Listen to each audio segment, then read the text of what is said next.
Good evening, everybody. Thank you for being here. Uh, I'm Karen Taylor. I am the negotiations chair. Chad Olson, EM Vice President. Bonnie Stafford, member rights. Cam Wingenbach, Business Services. Ashley Evans, HR. Kristen Damer, Assistant Superintendent. Brandon Lunick, Superintendent. Cassidy Bjorklund, School Board. Dave Markwart, School Board. Christine Berg, EM President. Julie Reno, Research Chair. Michelle Dunn, Secretary. All right. Any concerns with minutes, or are we ready to sign those? I think we're ready to sign, make that. We have Chad Olson here instead of Jim. That's not on the minutes. Oh, that's on the agenda. Sorry. Yeah. I did. It's been a long time since 4 a.m. I apologize. I did fix it on our electronic agenda, but it is on some of the written agendas. Yeah.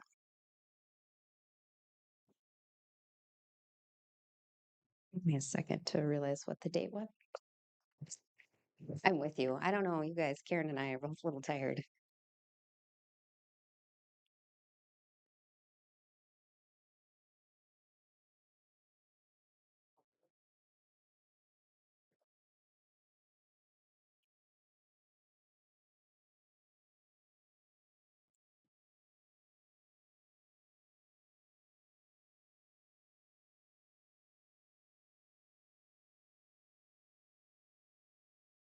Thank you.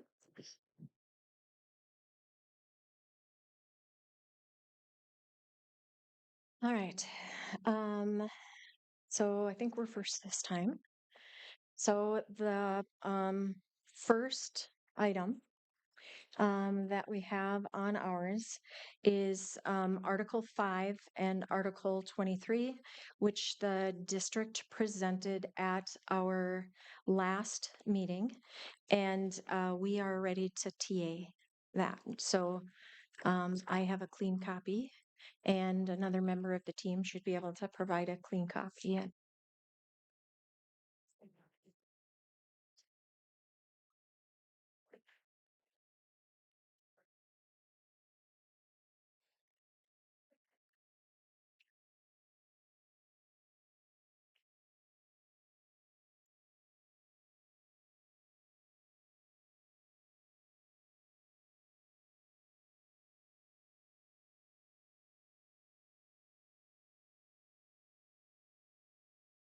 All right. The next item that we have on the is Article 24, which was a district proposal at our last meeting for outside experience, with the addition that employees who were hired in 2020 or after and did not have this language applied to their placement may ask to review placement. A maximum of 2 years may be applied for an adjusted step placement. The request to review must be made prior to June 1st, 2026, and will be applied for the 25-27 master agreement. So the questions that we have are, if we were to remove the date of 2020 with the understanding that placement on or new placement on the salary schedule would not be retroactive. So we're not expecting you to go back and pay people back pay. But our question is, what if there's someone who was hired in 2019 and we extend this to someone who was hired in 2020 and not to who was hired in 2019? So there's that question. And then also just the help us to understand the thinking behind the 2020 and also the limitation of 2 years that can, and asking that question because there were a few people who reached out and said, I know people who have gotten credit for 6 years, 7 years. I've been working here longer. I have additional degrees, etc. That person, because they were hired after me, received a better benefit for their experience than I did or than I have, and I've been working here longer. So if you can just explain the thinking. So I think we have to there has to be a limit somewhere, right? We just had a speech language pathologist who retired who'd been with us since approximately 1979. So like there has to be a limit, and the language was written in a way to recognize that at this time we were having a hard time as a district competing with other organizations who would have hired these same individuals. It was recognition of an area that were short in and we couldn't compete in. It would be the same as saying if we couldn't find a specific discipline tomorrow and we decided going forward that we were going to, and I believe in your initial language you asked for this, if we looked at shortened areas and gave a bonus moving forward, and then someone got mad and said, I didn't get the bonus, and now we want to go back to everyone who's been hired prior and give them that bonus, even though at the time we didn't have we weren't in the place, or maybe we were having a hard time hiring that and they weren't a short. It wasn't an area that we were seeing a significant shortage in, for example. I think that's a slippery slope, which is why we presented a boundary that we felt was fair in the discussion since it's a brand new benefit. The other thing I would note is that generally, these physicians in particular are given experience for all of their relevant experience. So if I'm a nurse, I'm given experience for my experience as a nurse. If I'm a social worker, I'm given experience as a social worker. This in particular was to give additional experience for things like internships or things that were adjacent to the job, not necessarily, you don't have a psychologist coming out of a hospital setting that's getting started at BA 0 or BA 1. That's not happening generally. And I think we'd have to look. But when I was helping with placement on some of these, you're talking maybe 2-3 years max, because you're talking about bits of internships that have happened up to that point, unless you're a person who maybe has a master's degree and has to do a full year or two of an internship prior to getting that license. That's the work we're talking about. We're not talking about people aren't getting experience that's not relevant to the job, because if you're a nurse, any nursing experience is relevant to the job.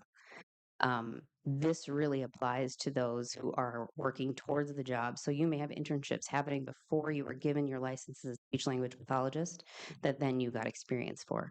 So I don't believe that someone would have gotten 7 years that someone else didn't get, because generally internships aren't running that amount of time. Okay.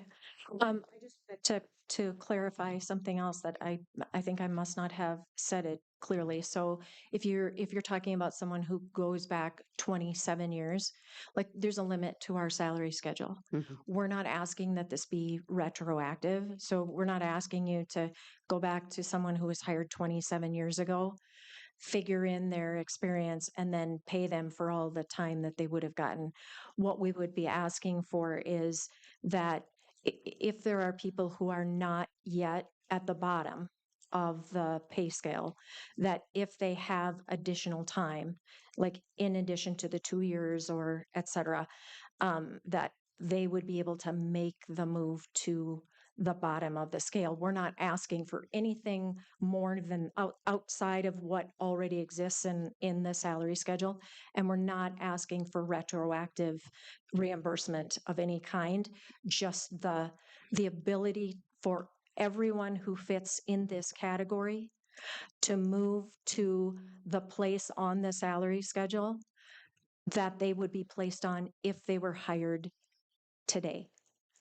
Does that make sense? It does. Okay. And I would just generically speak for the team that I believe we'd still need a limit. This was a response to a request based on language that was in here that we felt was fair.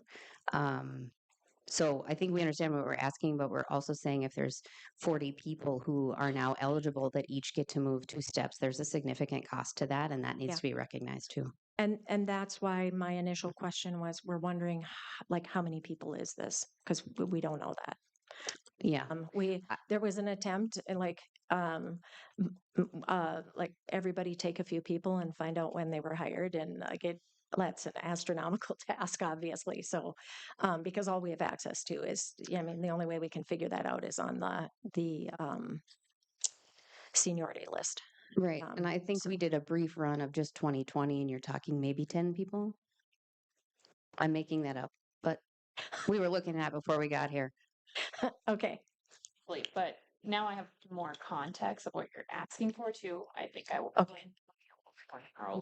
But I think we looked at just speech language pathology the other day, and there's 24, right? Yeah. But how many of those, I mean, I guess the question would be how many of them are already how many of them are already at the bottom? Because if they're already there, there's no place for them to move, right? So, if that makes sense. I don't know if it makes any difference or not, but okay. Unless anything else from the team? Did I forget to say anything? Okay. Then Article 45, this is also your proposal, and it is very largely exactly what you gave to us. The only difference is if you go to the last page that applies to Article 5, so it's Section 8, it's on the back of the second page. For insurance, Julie and I together believe that this group is separate as far as health insurance is separate from the group that the compensation proposal that we made last time would apply to. So in our compensation, our proposal, the proposal was for additional funding toward insurance in year 1. So if you look by insurance in Section 8, it changes the contribution, the monthly contribution toward the cost of healthcare from $100 to $150. I went back and looked, and it's been at $100, I believe, since the 1921 contract. So it's been sitting stationary for a bit. So that's the only change that I made to Article 45. So that's pretty straightforward. The 19 to 21, I think, was the.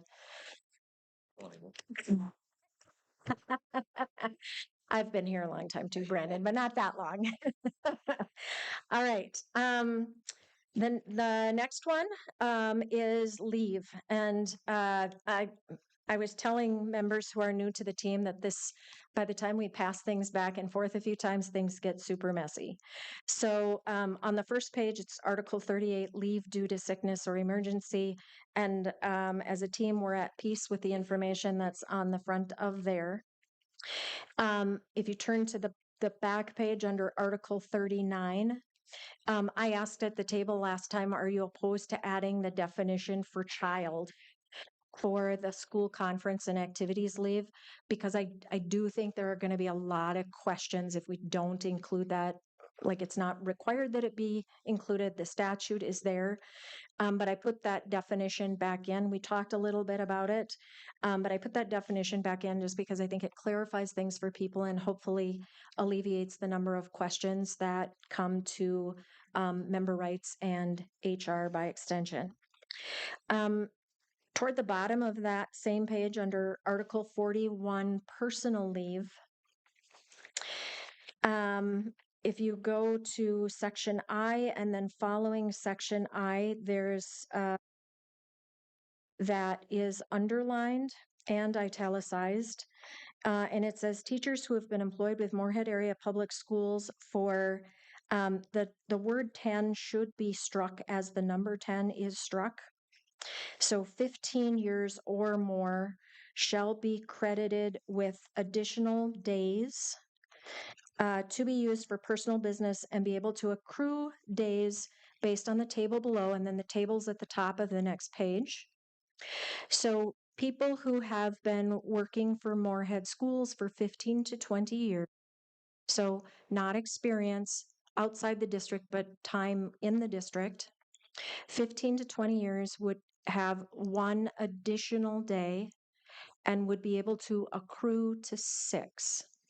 So rather than, if you've been working here for 15 years, you start the year with 3 personal days added rather than 2. If you've been here 21 to 30 years, then you get 2 additional days and you can accrue to 7. If you have been here over 30 years, you get 3 additional days and you can accrue to 8.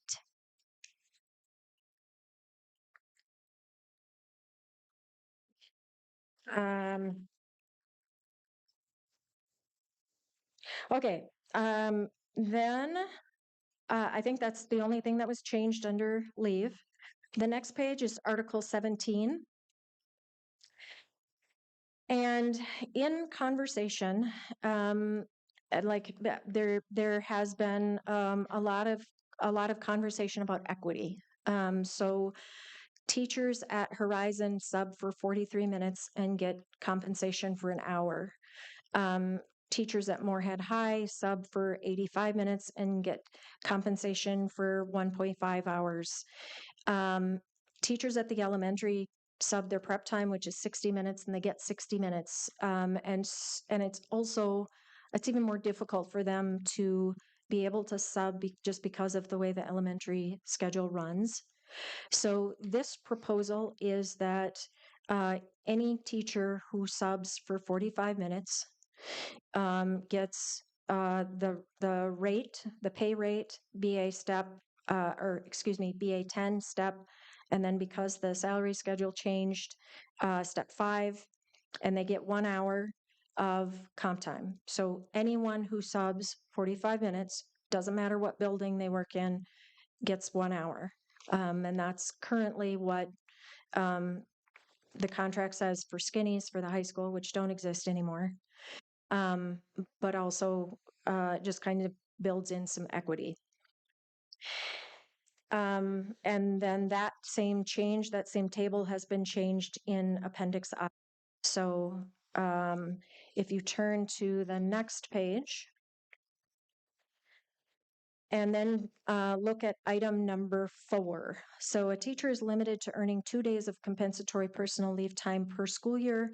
Earned compensatory personal leave days must be taken in full day increments and may be carried over to the following year, but subject to the same accrual limits as other personal leave time.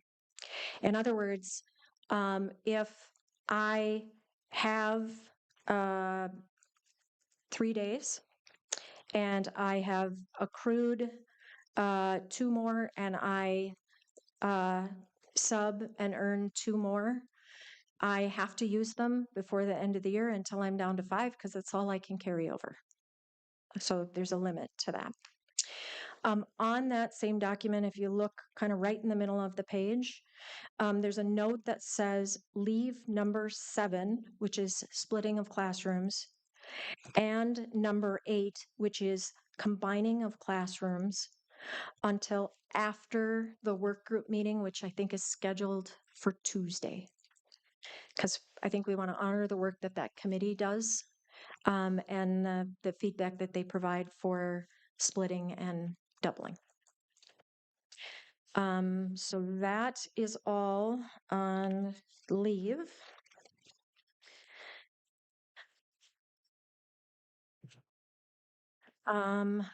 Questions? Anything?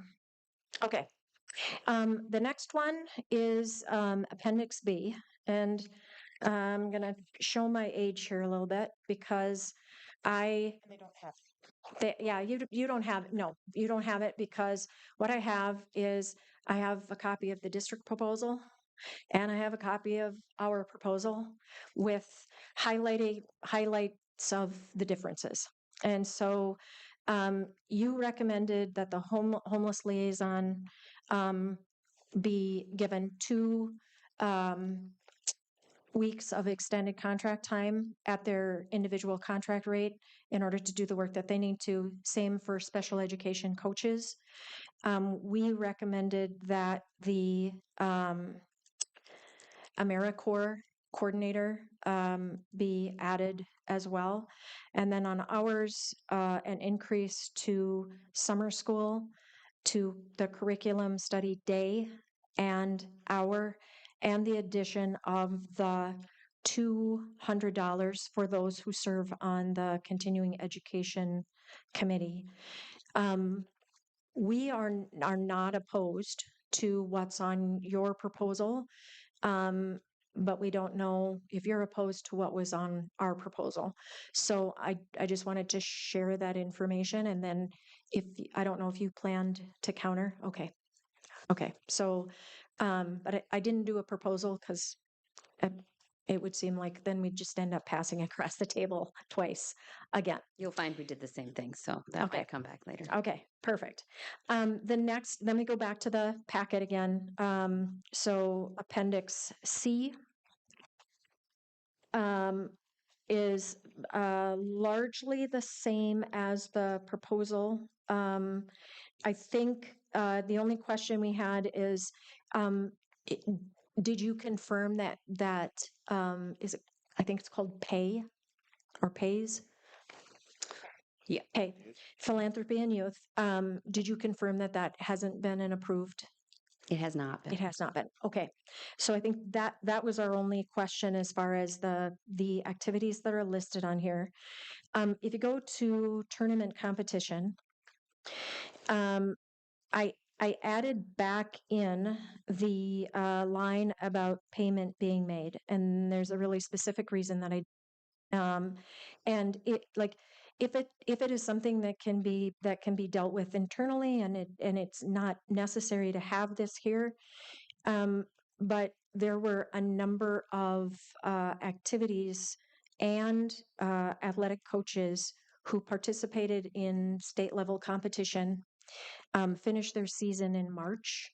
And when President Berg sent an email inquiring, they had not yet been paid on May 14th. And so I think it's pretty rare to do work and then have to wait that long in order to get paid for it. So it is a real problem for people. They've done work, they've invested the time, and so that's why that is back in. I also added back in the coach meal compensation. And the reason that I did that is because of some information that we're getting for coaches about extended competition time because of the expense for travel. So I'm going to use a specific example. Volleyball, I think, is traveling for a 3-day competition. So they are leaving on Thursday evening. So there would be the Thursday evening meal. They're going to be gone all day Friday. So that would be 3 meals. And they are returning on Saturday. So they're competing in at 2 different places. And they're doing that in order to save money spent on travel because of how far we have to go to travel now. So for those coaches, that's 6 meals that they have to pay out of pocket. And as a group, we just kind of feel like the compensation for coaching doesn't allow for that. And the understanding is that that's something that's going to be occurring more frequently because of the new level of competition that we're in. That's that one. And then, so that's it should say Appendix CD. And then the last one is for special education.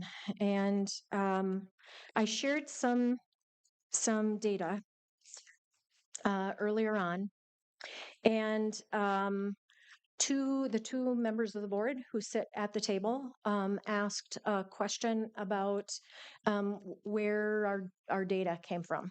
So we have a handout just to kind of shed some light on that a little bit. It's for both. Yep.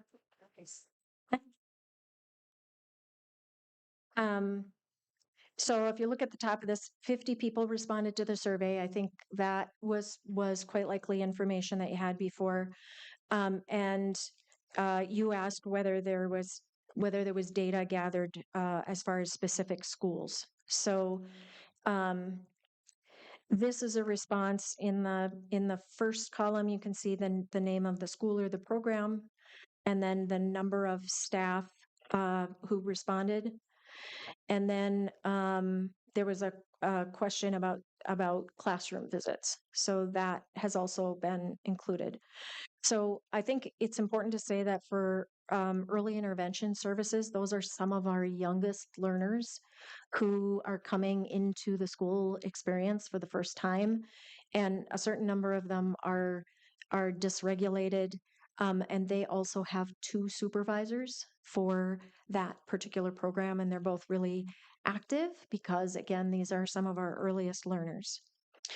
And then, like, you can see down from there, and then you can see that west, there were a lot of supervisor classroom visits, and west was, how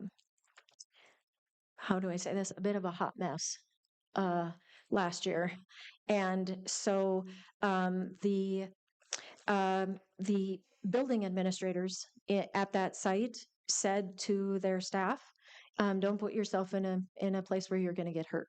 Call for help and we'll respond very quickly. So that was the case there. And then, so that just gives you an idea. Let me ask a clarifying question. on Yeah, the team. absolutely. Without seeing what the survey questions were, was it specific to supervisors, as in any supervisor, as in principal and LSS supervisor? Was it left open as supervisor? What is the question? I believe the question was, and I can look, and I think the question probably is included on the handout that I gave you. It was like 2 sessions ago. It was left open. Sorry to interrupt. Yeah, so it was, how many times did a supervisor visit you in your classroom? I think is, I mean, I'm paraphrasing, but that was kind of the question. But again, I think you could look, and if you can't find it, let me know and I'll send it to you. But yes.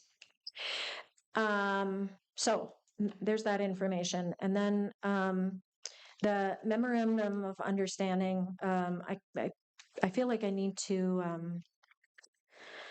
provide some background because we have a couple of new people at the table, and you do as well. And I have to say that the special education work conditions is something that has been like a puzzle to try to, or a problem to solve. I don't know quite how to say it, a puzzle to put together ever since I started this work. And that was a few years ago. And we have tried a number of different approaches, and it seems like it'll work on paper, like it's going to provide the needed impetus to create change. And then people come back to us with the same concerns, some of which you have already seen on the survey results. So this is yet another attempt.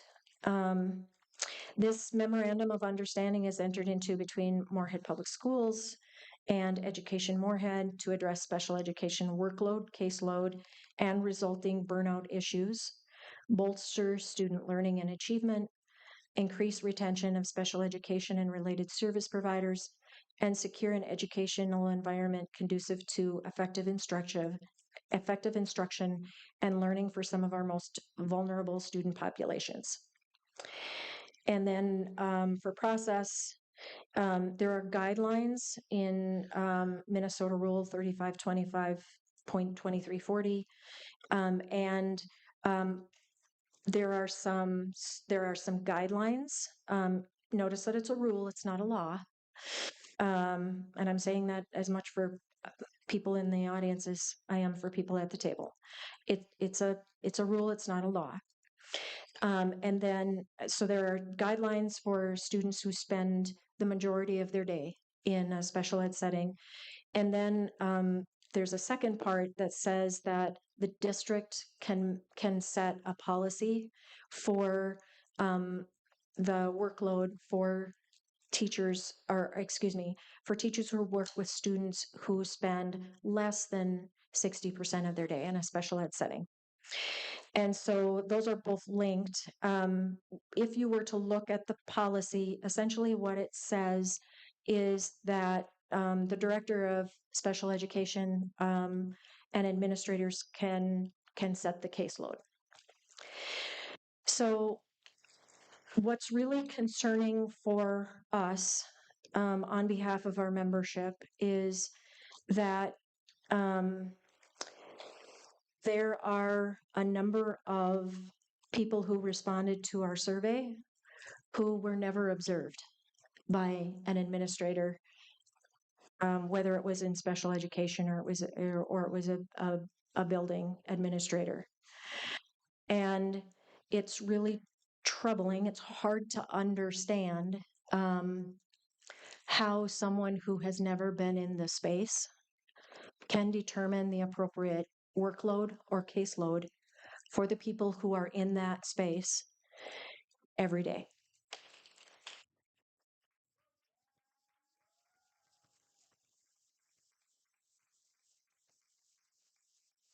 So, then again, trying to figure out, what do we do about that? How do we get the right people at the table to make decisions about that, or to make sure that the people who are at the table are informed about what the students and the teaching staff are experiencing on a day-to-day basis. So, I do not in any way, shape, or form believe that this is a finished document.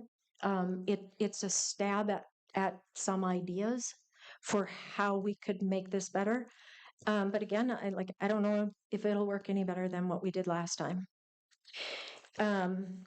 So basically, number one says we're going to take into consideration the Minnesota rule, the student direct service minutes, the time that it takes for evaluation and reevaluation, screenings and assessments that are necessary for current levels, progress monitoring, et cetera, indirect services, management of IEPs, travel time, consulting with regular ed teachers in order to arrive at ways that students can remain in the most appropriate setting for their learning, planning and preparing for instruction, including co-teaching assignments, third-party billing, training and direction for paraprofessionals. I know that teachers are not supposed to supervise paraprofessionals, but they are often the people who train them on this is how you work with the student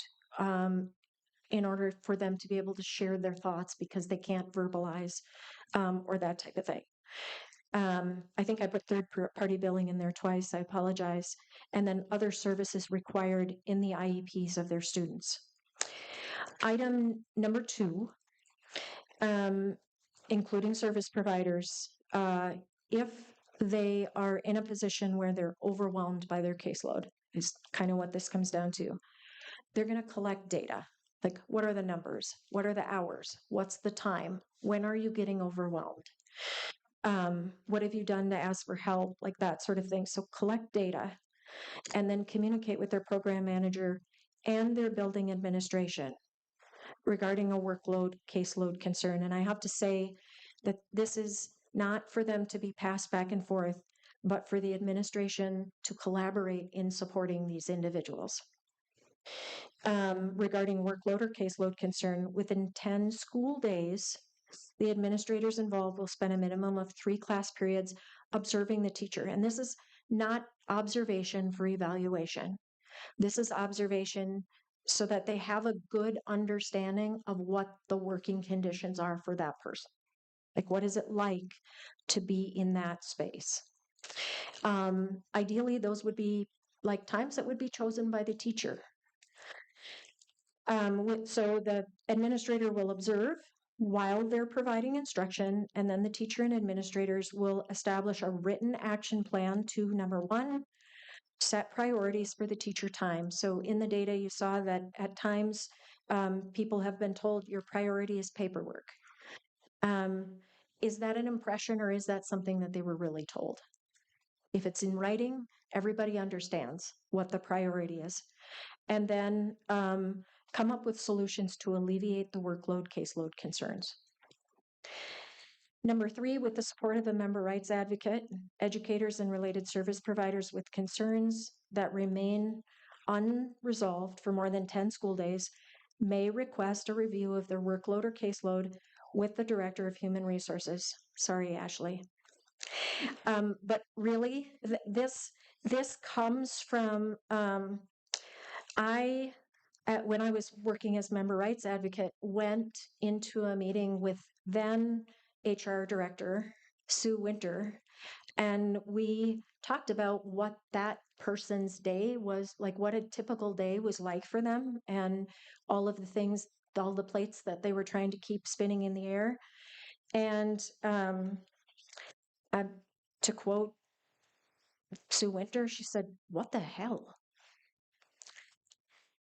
And then she immediately set up in a meeting with the executive director of special education to try to get some movement. So, sorry, Ashley, but based on that experience, you're the person who maybe can help. And I don't know.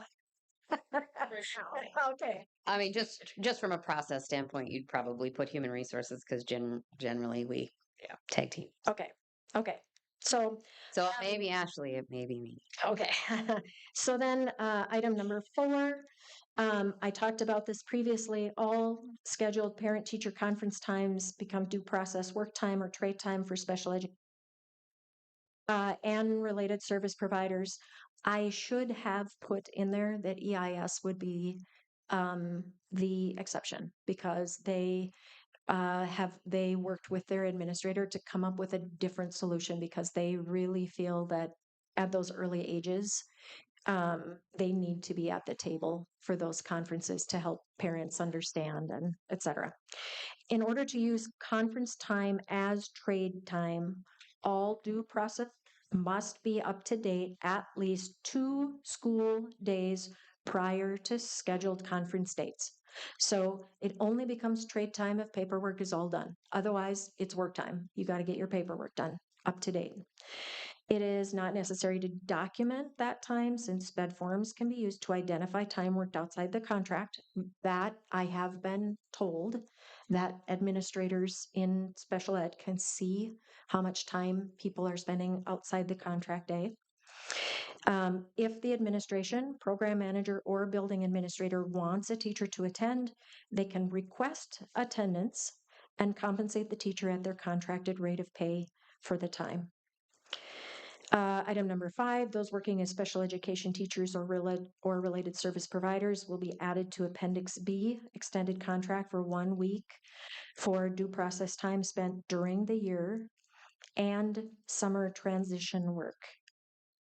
Number 6, the executive director of special education supervisors will survey those working in their programs and develop a professional development plan for the 25-26, 26-27 school years to provide quality professional development specific to special education. When I talked about that previously, Kristen, you mentioned, maybe that could be part of a larger. The professional development committee has not been active in the last few years. Maybe it's a recommendation that becomes part of that. Yeah, I think our intention was not to resurrect that committee, but to have their own specific committees Okay, drive on making some of those decisions. okay. Um, and then the executive director and special education supervisors develop and deliver training on the crisis response plan and its associated systems, including process, the what and the how for intake, transition for students, as well as classroom observations and feedback for all teachers on an annual basis. And that is specifically, I remember one area of concern that Cassidy mentioned specifically was those people for whom there was a crisis and there was no long-term solution identified for that. So we want to make sure that people have the training to keep themselves and their students safe in a situation. And I'll stop talking now.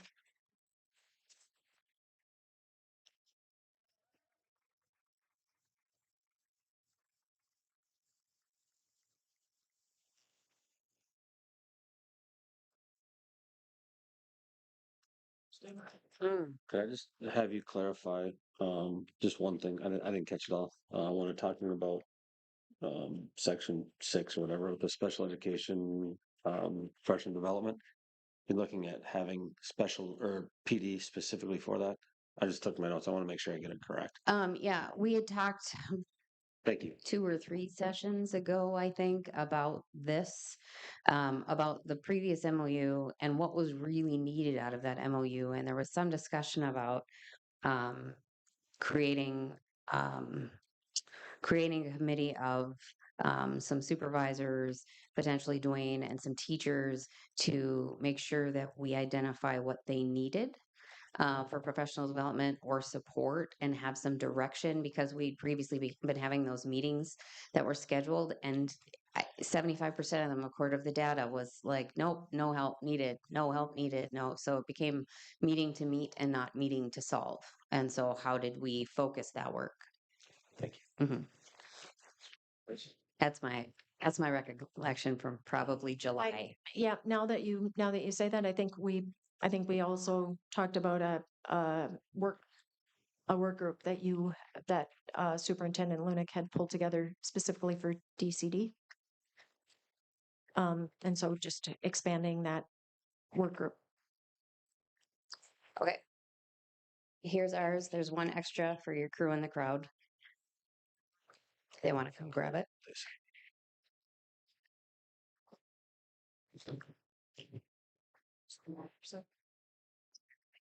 I'm sorry. And then I have to see if I have my own. How about that? I think I have it. Okay. So some of ours are just updates today. We talked a little bit about Appendix I. That team meets on next Tuesday, and that consists of some teacher representation from elementary.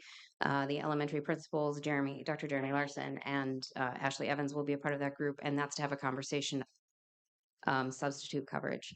But we also talked a little bit about problem solving for substitutes and leave as a whole in addition, because there's some you can solve the substitute coverage, but if your need for substitutes continues to go up, you can't cover no matter how much you try.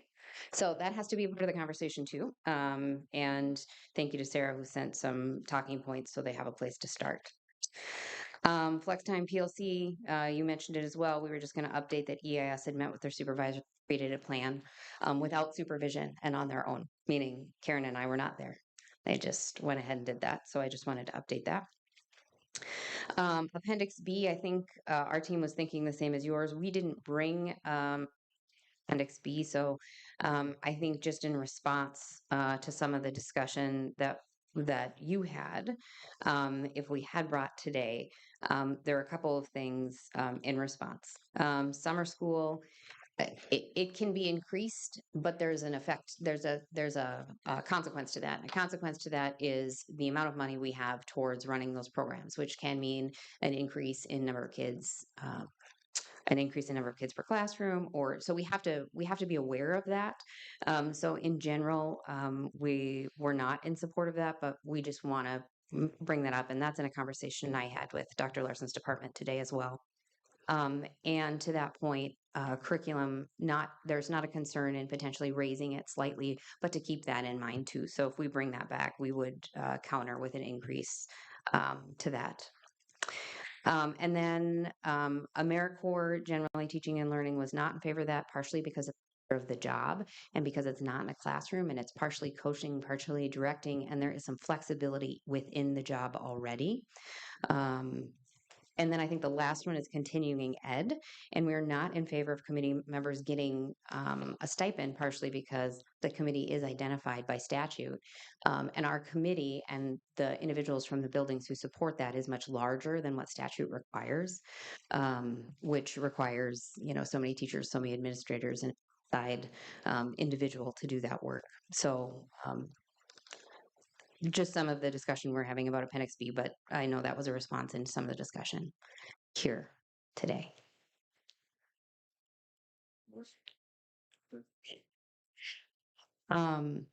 So then in our packet today, along with Appendix B, Karen, to be fair, Karen and Dr. Lunanek and I had a discussion about this in particular. In that third-party billing, I think we'll just keep wrapping ourselves around it instead of being able to move what we think might be appropriate into that appendices. So this is just a start, but looking at, and I know more committees, but how do we identify what is not necessarily the appropriate stipend, but how it should be divided? And it might be that more is requested, but I think what we saw in some of that data is we've got certain groups who do a significant amount of third-party billing. You've got certain groups that might do, 5 entries a year, and they're all getting the same stipend. Kind of is some of the concern. The other thing I think for us in Appendix B is just making sure that that stipend isn't getting paid out until someone confirms the work has been done. So there was a section that we added in Appendix B that we would request stay. And then looking over the next 2 years to say, hey, the people who are involved should come together and have a conversation about what that looks like, and potentially bringing in our person who did that job for a long time to support the new person to make some of those recommendations. And this group can make the decision, when we come back to the table about if we can make that adjustment or what those recommendations look like. I think we could make recommendations. I just don't know that they would be the right ones in settling the contract. I think we need other people's eyes on them. And that's what, in fairness, we talked about. So this is just a starting point to discuss what maybe we can go next on that. And then we have our own C&D, but there's some things that you added that we will have to discuss. So I won't review this. It just included the National Honor Society, which had been left off last time. And we will discuss what you presented today as well. As you talk about that, I forgot something. So on our proposal, under the teachers, coaches, activity advisors, driving students, so the way that the second paragraph reads, it's on should a teacher, coach, or activity advisor undertake the responsibility of operating a district for an event outside the district, the individual will be compensated at the hourly rate of $22.50. Drivers in this situation will be paid for all time spent driving. On our version, we added an hour because of the pre-departure and post-arrival inspections that I believe are required, and bus drivers typically get that time. So that was, I had to see this in order to remember that. Okay.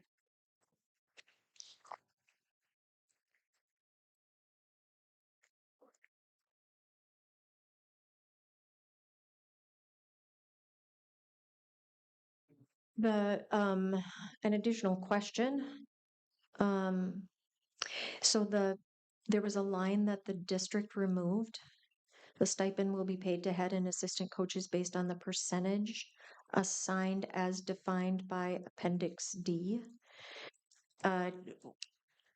We weren't sure what that meant, so we're not sure what it means for that to be removed. Yeah, there's always been some confusion about the calculation in probably part of the issue with this language as a whole, and what makes getting paid by the second period pay period has been difficult in how it's been addressed. So I don't know that the percentage has been applied appropriately, so I don't know that we could tell you, since it was the first contract we had done, and I think there were some stumbles on trying to figure out how to apply that language. So Okay, it doesn't necessarily, it's one stipend, so it's not going to affect from a costing perspective because you're still looking at 3 times this many times this. So the stipend is finite. It's how it's applied if that makes sense. okay. So is there a difference in what the head coach, assistant coaches receive as part of that? I would have to look at the document. Okay. Just because I mean, I think the idea was that people want to be able to calculate what it would be. I and- think we talked about that language being confusing and it needed to be better identified for payment. Okay. Was part of that. Okay. And multiple people looked at it and said, "What exactly does that mean?" Hmm. And for clarification, I believe that when we heard from various coaches of activities and athletics, the response was that when they inquired a couple of months later, the response that they received was that they would they would try to begin working on that soon. So I think the perception was that it wasn't something that had even been potentially begun to figure out the pay rate and whether or not they would be paid or when. Well, I think they all got paid. I think there continues to be confusion around the language of when and how it was paid. And the other thing that has consistently happened is you have got some groups with a lot of coaches who went, who didn't, who stopped. That there's a lot of moving pieces that I think every year causes confusion with extracurricular. Um, even to the point where I think Ashley and her team could tell you that we can be completely done with a season and we have someone trickling in telling us they were coaching. Um, and um, that is not always on the administration because sometimes we across the board are not aware. Shouldn't there be a contract for that coach? I mean, it shouldn't be a surprise that someone's a coach, right? They shouldn't be trickling in. It shouldn't be a surprise if they're placed on the spreadsheet when coaches are asked to give us all of their coaches. That's fair. Yeah. There's a lot of human error in the process that I wish there wasn't. Contracts are Yeah. a great thing. That's What, let us know if we and get paid. and generally, yeah, and generally you get one out of HR with signatures on it, and there have been times those have gone out late because we haven't received the. One of those would be mine from the spring. Sorry. I didn't sign my contract right away. Yeah. Sorry. So now you know there's human error involved across a lot of people. 100%. Okay. Okay. So memorandum of understanding, student behavior and teacher safety. This is our counter. No changes on the first page. Second page, we really felt we wanted to direct this more towards problem solving and not problem finding. And so when we looked at the language, and I talked to Dr. Larson a little bit as well on this, or I asked him for his opinion. So if he didn't provide it completely, it was asked. But so a couple things. When we look at committee makeup, there was a feeling that yes, parents and students would be important, but also the committee should maybe have a discussion and at what time that should happen. Because when starting a committee, what are our drives? What are we addressing? Where are the issues? And we tried to kind of redo that language into that. So it says it may include the addition of a parent to or two 712 students. The committee will meet. We moved from monthly to quarterly because, in truth, sometimes data takes longer than we'd like it to, and we should look at that in a period of time and look to discuss the following. One being identify needs for consistent data collection. Is it being collected consistently? Is it being collected consistently across buildings? Where do we need to problem solve that needs to get done? Reviewing data collected from each program or building, and that so we can identify themes or areas of concern based on collected data. This can also include targeted recommendations for need or support for individual buildings or programs. And then recommendations of action steps for problem solving, who's responsible for the action steps, and follow through of committee membership. Again, that might be, hey, Joe never puts action steps when someone comes to their office, right? That's part of the discussion of we're struggling with this building, we're not getting feedback. And then who in the committee is responsible to follow up, or what information is coming out of that discussion that requires follow up before the next meeting. And then subsequent meetings will provide follow up on identified problem solving and action steps of those individuals. And then, of course, the date and time of next meeting. We wanted to clarify that, yes, this would be a meet and confer item, but also just wanted to clarify language because generally the meet and confer item as a standing item, our meet and confer has been shared with the whole school board because that has been requested previously. We think that was the intent. I just wanted to clarify in the language that the intent was that they would see that information.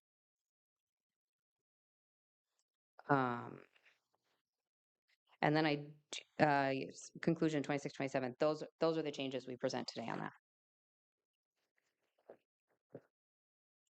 Any questions?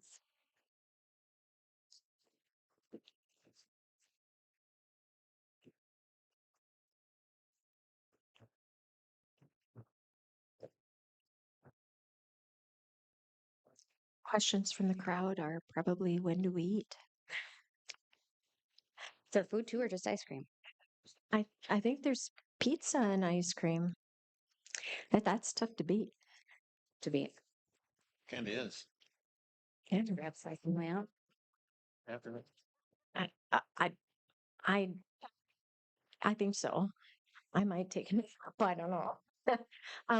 What do you? Nope, we're not done. No. Don't tell me. No. What are you thinking about for?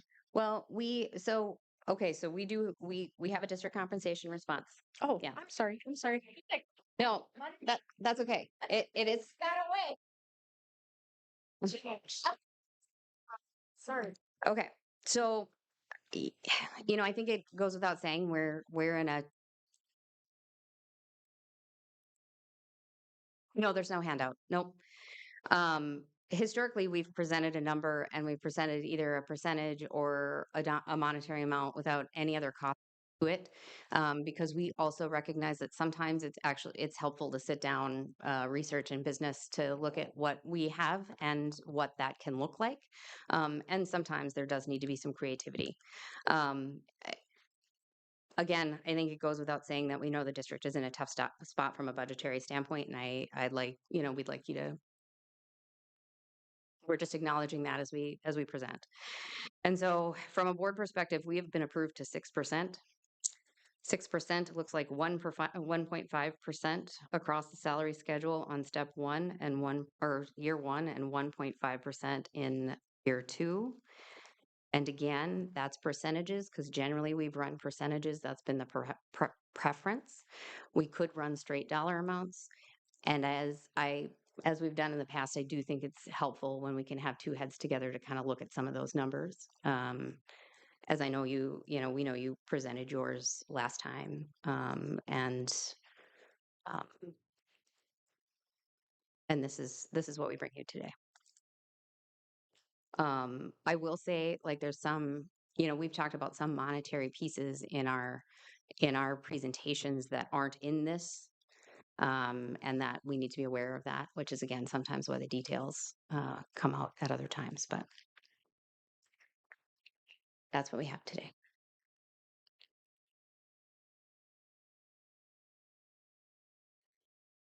See? Just kidding. You don't need to turn it on. We've got a lot to talk about, so I would say we will check in with you at 6:30, maybe. I know there's just we've got a couple language pieces and a couple areas to look at.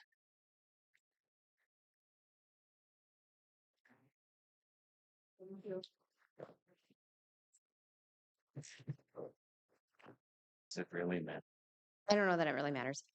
We talked about Appendix B. These are some of the things we talked about. There's nothing new outside of the things that we referenced, but that's copies of it, and multiple of them to spread out as you see fit. We, in some of these cases, just need to have more discussion. Some of it we need to find data.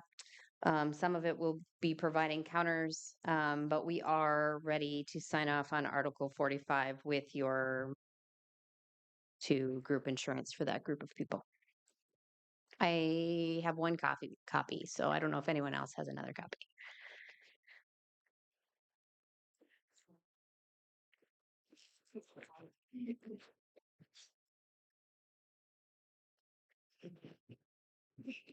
Me too.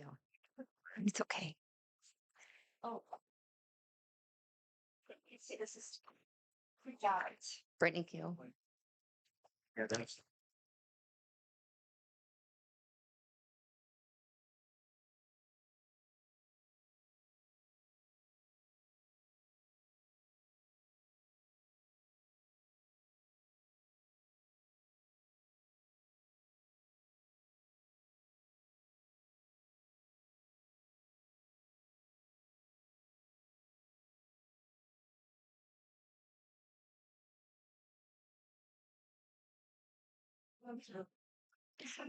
Um, I, I don't have an answer for you about dates yet, but we're going to talk about it when we go back in, about the possible dates that you shared.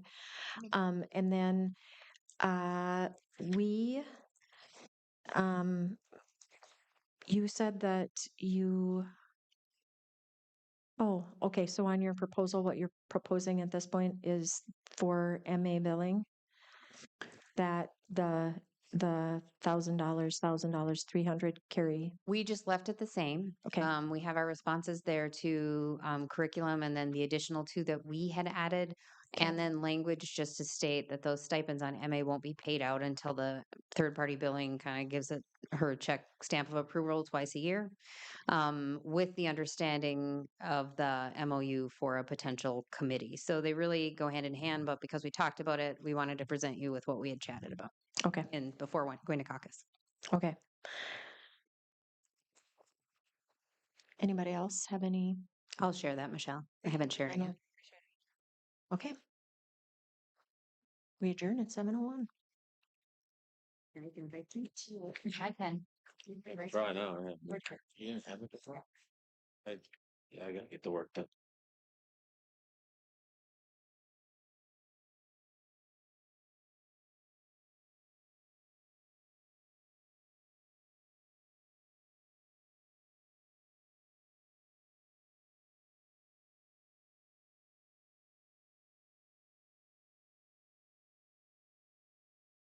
You're supposed to enjoy what's. But we in front are of you and officially nobody around canceling the you, and 23rd, right? copying is not the We are officially canceling the 23rd, right?